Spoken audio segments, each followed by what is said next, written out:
오늘 읽으실 말씀은 마가복음 3장 20절에서 35절까지 말씀입니다.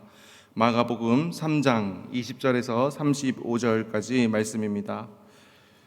제가 읽고 마지막 절 다 같이 합독하도록 하겠습니다. 집에 들어가시니 무리가 다시 모임으로 식사할 겨를도 없는지라 예수의 친족들이 듣고 그를 붙들러 나오니 이는 그가 미쳤다 하밀러라.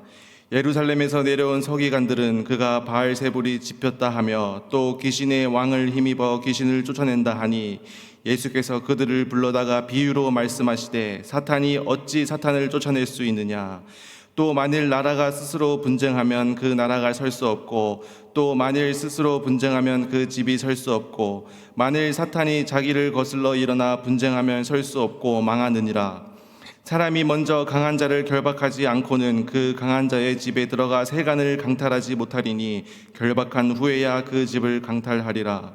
내가 진실로 너희에게 이르노니 사람의 모든 죄와 모든 모독하는 일은 사하심을 얻되 누구든지 성령을 모독하는 자는 영원히 사하심을 얻지 못하고 영원한 죄가 되느니라 하시니 이는 그들이 말하기를 더러운 귀신이 들렸다 함이로라. 그때 예수의 어머니와 동생들이 와서 밖에 서서 사람을 보내어 예수를 부르니 무리가 예수를 둘러 앉았다가 여짜오되 보소서 당신의 어머니와 동생들과 누이들이 밖에서 찾나이다. 대답하시되 누가 내 어머니이며 동생들이냐 하시고 둘러 앉은 자들을 보시며 이르시되 내 어머니와 내 동생들을 보라. 마지막 절 다 같이 읽겠습니다. 누구든지 하나님의 뜻대로 행하는 자가 내 형제요 자매요 어머니이라. 아멘. 오늘 본문에서는 예수님께서 두 가지 오해를 받으십니다. 첫 번째 오해는 예수님은 미쳤다라는 오해를 받습니다. 두 번째는 예수님은 귀신 들리셨다라는 오해를 받습니다. 예수님께서 왜 이런 오해를 받으셨는가 오늘 말씀을 통해서 나누어 보도록 하겠습니다.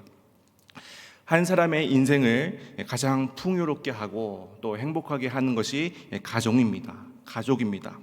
동시에 우리에게 가장 가까이 있으면서 더 큰 상처를 주고 많은 갈등을 일으키는 것 또한 가정입니다. 이 가족은 그만큼 가깝기 때문에 이 가족으로부터 받는 오해만큼 힘든 게 없습니다. 그런데 오늘 본문을 보니까 이 예수님은 가족으로부터 오는 이 오해를 다 겪으신 분이십니다. 예수님께서는 두 가지 오해를 받으시는데 그 첫 번째 오해가 어디서부터 오냐면 가족으로부터 옵니다. 모든 오해 중에서 어찌 보면 가장 강렬하고 고통스러운 오해일 수도 있습니다. 오늘 본문 20절, 21절을 보면 이렇게 나와 있습니다. 집에 들어가시니 무리가 다시 모임으로 식사할 겨를도 없는지라 예수의 친족들이 듣고 그를 붙들러 나오니 이는 그가 미쳤다 하밀러라. 예수님께서 공생애를 시작하시고 또 그 예수님의 사역과 예수님의 치유 사역과 또 예수님의 하나님 아들 되심이 주변 사람들에게 소문으로 퍼지기 시작했습니다. 예수님은 이것을 원치 않으셨던 것 같습니다. 예수님께서는 병자를 치료하신 후에 아무에게도 알리지 말아라고 예수님께서는 말씀하셨습니다. 그런데 이런 예수님의 사역들이 소문으로 퍼지게 되고 많은 무리들이 예수님 주변으로 몰려들었습니다. 그래서 오늘 본문의 20절을 보니까 무리가 다시 모임으로 식사할 겨를도 없는지라. 예수님께서는 너무나도 바쁘시고 또 많은 무리가 예수님 주변으로 몰려들었기 때문에 예수님께서는 식사할 겨를도 없이 바쁘게 이 하나님의 일을 하였습니다. 그때 21절을 보니까 예수의 친족들, 예수님의 가족들이 그를 예수님을 붙들러 왔다라고 오늘 본문은 말하고 있습니다. 예수님의 가족들은 어디에 살고 있었냐 하면 나사렛에 살고 있었습니다. 나사렛. 그런데 지금 예수님께서 사역하시고 계신 장소는 가버나움입니다. 이 나사렛에서부터 이 가버나움까지는 꽤 먼 거리입니다. 그러니까 이 가족들이 얼마 전에 떠난 것이 아니라 한참 전에 예수님을 붙잡을 계획을 가지고 왔다라는 것입니다. 그런데 이 예수님을 붙들러 왔다, 붙들다의 이 원어의 이 뜻을 보니까 훨씬 더 센 표현입니다. 단순히 붙잡는 것이 아니라 포박하다라는 뜻입니다. 포박하다. 범죄자를 꽁꽁 묶어버릴 때, 죄수를 체포해서 감옥에 넣을 때 이 단어를 사용합니다. 그러니까 이 예수님의 가족들은 예수님께 나아와서 단순히 조용히 말로 설득해서 예수님을 데려가려는 것이 아니라 예수님의 활동을 아예 저지하고 어떻게 해서든지 힘으로라도 예수님을 제압해서 예수님을 나사렛 집으로 데리고 돌아오겠다라는 뜻을 가지고 있습니다. 그래서 예수님을 데려간 이 가족들이 예수님을 먼저 포박해서 데리고 간 다음에 다시 정신 차리게 하겠다라는 의미를 가지고 있습니다. 왜 이 예수님의 가족들이 이렇게 했을까요? 21절 오늘 본문에서 나옵니다. 이는 그가 미쳤다 함이더라. 가족들의 눈에는 예수님이 미쳤다라고 생각이 든 겁니다. 누구보다도 예수님을 더 잘 알고 예수님과 함께 먹고 마시고 자며 자랐던 예수님의 가족들, 동생들, 형제들이 예수님을 보니까, 형을 보니까 완전히 미쳐 보이는 거예요. 갑자기 이성을 잃고 자기가 메시아라고 하면서 돌아다닌다라고 생각을 했던 것 같습니다. 그러니까 가족들이 나선 겁니다. 안 되겠다. 이러다가 우리 형 큰일 나겠다. 우리라도 가서 강제로라도 말려야겠다. 우리가 힘으로라도 많은 사람들 앞에 형을 붙잡고 끌고 와야겠다. 이게 망신이고 이게 체면을 구기는 일이라 할지라도 우리가 해야겠다. 왜냐하면 가족이니까.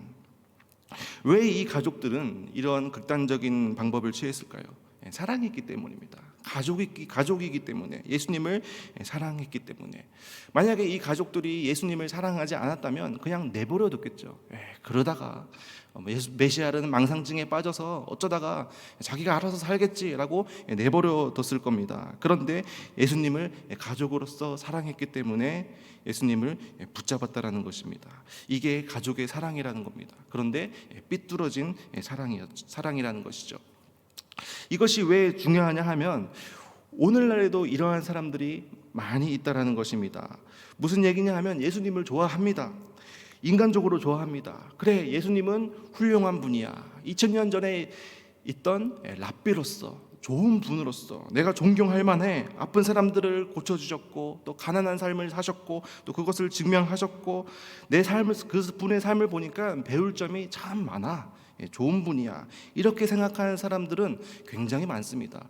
근데 문제가 뭐냐면 그 사람들은 그 예수님을 하나님의 아들로, 메시아로서 인정하지 않습니다. 우리들의 죄를 위하여 이 땅 가운데 오신, 우리의 죄를 짊어지신 분으로 인정하지 않는다라는 것입니다. 이것이 문제라는 것입니다. 많은 종교들, 유대인도 마찬가지고 예수님을 믿습니다. 그런데 하나님의 아들로 믿지 않습니다. 심지어 무슬림들의 코란에도 예수님의 이름이 올라가 있습니다. 그러나 그들은 예수님을 하나님의 아들, 구원의 유일한 길로 인정하지 않습니다. 얼마 전에 크리스마스를 지났는데 제가 사진 한 장을 봤습니다. 보니까 절 사진입니다. 절에 플랜카드가 붙여져 있는데 뭐라고 붙여져 있냐면 아기 예수의 탄생을 축하합니다 라고 적혀 있습니다. 절 사람들도 예수님을 인정합니다. 그런데 그 예수님이 하나님의 아들, 메시아라는 사실, 구원의 유일한 길이라는 사실을 인정하지 않는다라는 것입니다. 그것이 문제입니다. 한 예로 노벨상을 수상했던, 아마 여러분들 다 아실 겁니다. 아주 유명한 독일의 의사이자 철학자이자 신학자이자 음악가였던 알버트 슈바이처 박사가 있습니다. 외모도 너무나도 잘생기셨습니다. 그분이 아주 저명한 1959년에 역사적 예수 탐구라는 책을 썼습니다. 이분은 그러한 많은 일들을 하면서 또 아프리카에서 그 가난한 자들을 위해서 봉사를 하면서 예수님을 참 좋아했던 사람입니다. 예수님에 푹 빠져서 신학교까지 간 사람입니다. 그래서 역사적 예수를 탐구하는 내용으로 박사학위까지 받았습니다. 그래서 그 책, 이 사람이 쓴 이 역사적 예수 탐구라는 책을 보니까 이렇게 적혀 있습니다. 예수님은 너무나도 좋은 분이었다. 그분은 정말 그 시대 가운데 찾아보기 힘든 너무나 순전한 분이셨다. 고귀한 삶을 사신 분이셨다. 그렇게 헌신한 사람은 없었다. 그러나 그는 메시아적 망상에 사로잡혔기 때문에 인류 역사의 수레바퀴를 돌리려고 했다가 결국 자기가 거기에 깔려 죽었다. 이 책의 결론이 뭐냐면 인간적인 예수는 너무나도 좋은 사람이지만 예수는 제정신이 아니었다. 예수는 망상거였다라는 것이 이 책의 결론입니다. 얼마나 안타까운 결론입니까? 예수 자체에 대해서는 너무나도 좋게 생각합니다. 그러나 미치광이었다. 왜요? 하나님의 아들 메시아라는 것을 인정하지 못했기 때문입니다. 저희들도 이러한 신앙을 한번 적용해 보기를 원합니다. 우리는 예수님을 다 믿습니다. 예수님 좋습니다. 심지어 하나님의 아들입니다. 우리는 아멘 하죠. 그런데 우리의 신앙과 우리의 삶을 돌아보면 우리의 삶이 마치 예수님이 우리의 죄를 위해 죽어주신 분이라는 것을 인정하지 않는 것처럼 살아가지 않나라고 되돌아보게 됩니다. 우리의 바쁜 일상 때문에 혹은 우리의 육체적인 나약함 때문에 예수님의 그 십자가, 우리의 죄를 위하여 피 흘리신 그 예수님을 우리가 잊고 살아가고 있지는 않은가 돌아보게 됩니다. 그래서 우리는 매일매일 예수님의 십자가를 기억하고 또 기억하고 품고 예수님의 삶을 닮아가려는 그런 노력을 하며 살아가야 한다라는 것입니다. 예수님께서 나를 위해 죽으셨다. 다시 한 번 더 기억하고 감사하는 하루가 되었으면 좋겠습니다. 예수님을 따르는 제자들도 다 미쳤다라는 소리를 들었습니다. 그리고 또 바울을 볼까요? 이 바울도 이 베스도 총독 앞에서 어떤 소리를 듣냐면 사도행전 26장 24절을 보니까 로마 총독 베스도가 이렇게 말합니다. 베스도가 크게 소리내어 이르되 바울아 내가 미쳤도다. 내 많은 학문이 너를 미치게 한다 하니. 그래서 바울도 미치광이었습니다. 어거스틴도 미치광이었고 마틴 루터도 미치광이라는 별명이 있었고 또 천로역정이라는 책을 쓴 존 버년도 미치광이 소리를 들었습니다. 미국의 부흥의 역사를 이끌었던 조나단 에드워즈도 미치광이라는 소리를 들었습니다. 다 이런 별명을 가지고 있었습니다. 사람들이 다 미치광이라는 소리를 했습니다. 그런데 우리는 알고 있지 않습니까? 이분들이야말로 지극히 정상적인 사람들이었습니다. 가장 정신이 온전했던 사람들이었습니다. 그런데 여러분, 만약에 예수님께서 하신 말씀이 진리라면, 정말 맞다면, 예수님이 정말 하나님의 아들이시라면, 예수님이 정말 우리의 죄를 구원하실 분이라면 그것을 믿지 않는 것이 미친 것 아니겠습니까? 네. 진짜 제정신인 사람은 예수님을 믿을 수밖에 없습니다.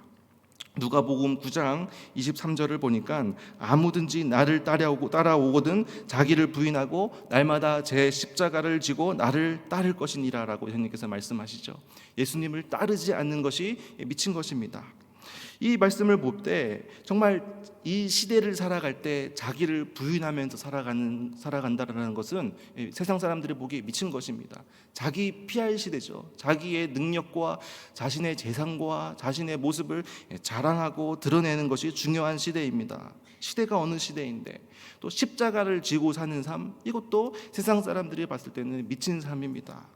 그렇지만 예수님의 말씀이 정말 진리라고 믿는다면, 정말 예수님이 하나님의 아들 메시아라면 십자가를 지고 따르지 않는 것이 미친 사람입니다. 저는 우리 모든 성도님들이 세상의 기준에서 미치광이가 되었으면 좋겠습니다. 예수님에게 미친 사람이 되었으면 좋겠습니다. 두 번째입니다. 두 번째는 예수님께서는 더 심한 오해를 받으십니다. 귀신 들렸다, 사단의 왕이다, 이런 공격을 받게 됩니다. 서기관으로부터. 이 서기관들은 그 당시 율법을 해석하고 적용하고 또 유대인들에게 그들의 삶의 정책 방향을 알려주던 사람이었습니다. 그런데 저기 예루살렘에 있다가 저기 가버나움 나사렛 지방에서 목수 출신의 한 청년이 센세이션을 일으키고 귀신도 쫓고 병자를 치유하고 스스로 자기가 하나님의 아들이라고 외치고 다니는 자가 있는데 너희들이 한번 조사해 봐라. 그래서 예루살렘으로부터 이 서기관들이 이제 예수님을 보러 왔습니다. 그런데 문제가 뭐냐면 이 사람은 한 번도 예수님과, 이 서기관들은 한 번도 예수님과 독대한 적도 없고 예수님에게 진리에 대해서 질문한 적도 없고 예수님을 인터뷰한 적도 없습니다. 그러니까 예루살렘에서 출발할 때부터 이 예수는 사단 들린 자야 라고 미리 결론을 정해놓고 예수님을 붙잡기 위해서 왔다라는 것이죠. 인간의 사악한 모습입니다. 그런데 이들이 예수님을 어떻게 공격하냐면 이들은 예수님은 사탄의 아들이다라고 이렇게 공격을 합니다. 그리고 귀신의 왕을 힘입어 귀신을 쫓아낸다. 바알세불이 집혔다. 이 바알세불이라는 것은 이 파리 귀신입니다. 파리 귀신, 파리의 형상을 가지고 있고 가장 센 귀신을 상징합니다. 그러니까 예수님께서 귀신 들려서 귀신의 힘으로 이 모든 사역을 한다, 흑마술을 부린다, 이렇게 서기관들은 공격을 했다라는 것이죠. 이때 예수님께서는 뭐라고 말씀하시냐면, 사탄이 어찌 사탄을 쫓아낼 수 있느냐, 두 가지 얘기를 하십니다. 이 나라가 있는데 나라가 나눠져 있으면 백성들끼리 서로 싸우면 나라가 망하지 않겠느냐, 그리고 가정이 있는데 그 가정이 서로 공격하고 싸우면 그 가족이 지탱이 될 수가 있느냐, 그럴 수 없다, 이런 논리로 서기관들에게 말을 하자 서기관들은 더욱더 분노하게 됩니다. 이렇게 반박할 수 없는 예수님의 답변 앞에서 이 서기관들은 더욱 단단해집니다. 요지부동입니다. 이때 예수님께서 이 서기관들을 향하여 등골서늘한 경고를 하시는데, 오늘 본문 말씀 28절과 29절 말씀입니다. 제가 읽어보겠습니다.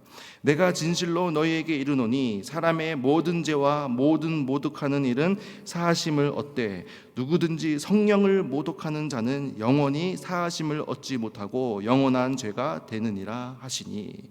영원한 죄다. 예수님께서 우리의 모든 죄와 모든 모독하는 일들은 사하심을 받는다고 예수님께서는 말씀하셨습니다. 모든 죄가 사하심을 받을 수 있다. 이 모든이란 말은 예외가 없다라는 말입니다. 예외가 없다. 인간의 짓는 모든 죄 가운데 예외가 없다라는 것입니다. 지금 저에게는 이것이 너무나도 감사한 마음이고 아멘이라고 이렇게 믿어지지만, 제가 어렸을 때 고등학교 때는 이 말씀이 너무 불편했습니다. 그러면 히틀러도, 그렇게 악했던 히틀러도 회개하면 용서를 받을 수 있다고, 뭐 이렇게 정말 마음이 불편했는데, 그 맞습니다. 예수님께서는 모든 죄를 용서할 수 있는 분이시라는 것이죠. 어떠한 죄도 하나님의 사랑으로부터 우리를 끊을 수 없습니다. 왜냐하면 예수님의 십자가 사역은 그 죄의 권세를 끊으셨기 때문입니다. 그래서 어떠한 죄도 하나님과의 관계를 끊을 수 없다라는 것입니다. 우리가 사실 얼마나 의도적인 죄를 짓습니까? 하지만 우리가 예수님의 십자가 앞에 회개하며 나아갈 때 우리의 모든 죄가 흰 눈과 같이 깨끗하게 씻겨진다라는 것입니다. 그래서 우리는 매일같이 회개하며 나아가는 삶을 살아야 합니다. 그렇다면 예수님께서는 29절을 보니까 누구든지 성령을 모독하는 자는 영원히 사하심을 얻지 못한다, 영원한 죄가 된다라고 예수님께서는 따로 말씀하십니다. 분명히 모든 죄라고 하셨는데 용서받지 못할 죄는 없다고 하셨는데, 오늘 예외 조항을 말씀하십니다. 성령을 모독하는 자는 영원히 사함을 받지 못한다. 그러면 성령의 모독죄, 성령 회복죄가 무엇이냐? 30절을 제가 한번 읽어보겠습니다. 이는 그들이 말하기를 더러운 귀신이 들렸다 하미로라. 그들이 어떤 증거를 봐도 예수님이 믿기지를 않는 겁니다. 예수님의 하나님의 아들이라는 사실을 끝까지 서기관들을 부정했습니다. 그런데 예수님은 이들의 모습을 보고 절대로 용서받지 못하는 죄다, 성령 회방죄다, 성령을 모독하는 죄다라고 말씀을 하십니다. 왜냐하면 예수님만이 우리의 죄를 사해 주실 수 있는 유일한 분이시기 때문입니다. 저를 가르쳤던 유정선 교수님은 성령 회방죄에 대한 연구라는 논문에서 이렇게 말씀하십니다. 성령 회방이란 자아 의제가 수반된 고의적이고 의지적인 마음으로 하나님의 진리를 단호하게 외면하고 끈질기게 계속적으로 부인하는 적극적인 말과 행동이 성령 회방죄다라고 얘기했습니다. 고의적이고 의지적이고 계속적으로 부인하는 것, 적극적인 말로 부인하는 것이 성령 해방죄다. 그리고 존 칼빈은 이렇게 얘기합니다. 우리들 중에 내재하는 성령을 소멸하고자 고의적으로 행동할 때 그 같은 불경죄를 성령 해방죄라고 한다. 따라서 여기서 말하는 고의적 범죄란 성령께서 주시는 일반적인 은혜를 받고 의도적으로 고의적으로 하나님을 거역하는 죄를 말한다. 이런 자들은 유기된 자를 드러내는 것이다. 반복적인 표현이 있죠. 고의적이고 의도적이고 반복적으로 하나님의 역사를 부인하는 행위가 바로 성령 해방죄입니다. 그래서 다시 한 번 더 오늘 말씀을 기억하기를 원합니다. 예수 안에 있다면, 정말 예수님께서 우리의 죄를 사해 주시는 유일한 분이심을 믿는다면, 이 복음을 믿는다면 우리는 어떠한 죄도 용서받을 수 있습니다. 이것이 하나님께서 우리에게 주신 은혜입니다. 예수님의 십자가로 회개하며 정말 거룩한 하나님의 자녀로서 살아가는 여러분들 되시기를 축복합니다. 기도하겠습니다. 하나님 감사합니다. 오늘 말씀을 통하여 우리의 죄를 위하여 이 땅 가운데 오신 그 예수 그리스도의 십자가 사건을 다시 한 번 더 기억하고 품게 하심에 감사드립니다. 오직 예수님만이 유일한 구원의 진리시요 길이심을 저희들이 기억하고 정말 예수님을 닮아가는 삶을 살아가는 저희들 될 수 있도록 도와주시옵소서. 이 모든 말씀 예수님의 이름으로 기도드렸습니다. 아멘.